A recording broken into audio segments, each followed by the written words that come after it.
এবং এই দুইয়ের মধ্যে যা কিছু আছে সব কিছুকে, আল্লাহর অস্তিত্ব ছাড়া আর বাকি সব কিছুকে যদি একটি পাল্লায় রাখা হয়, একটি হাতে রাখা হয়, আর লা ইলাহা ইল্লাল্লাহ এই বাক্যকে যদি অপর হাতে অপর পাল্লায় রাখা হয়, তাহলে লা ইলাহা ইল্লাল্লাহর পাল্লা ভারী হবে।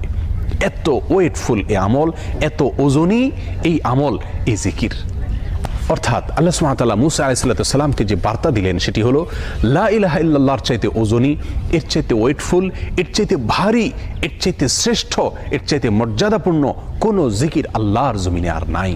প্রিয় বন্ধুগণ, মুসা আলাইহিস সালামের জন্য সবচেয়ে স্পেশাল দোয়া হিসাবে, সবচেয়ে স্পেশাল জিকির হিসাবে আল্লাহ সুবহানাহু ওয়া তাআলা যে দোয়াটি নির্বাচন করলেন, যেটাকে সবচাইতে ওজনী আমল হিসাবে আল্লাহ সুবহানাহু ওয়া তাআলা স্পষ্টভাবে ব্যক্ত করলেন, সেটি হলো লা ইলাহা ইল্লাল্লাহ।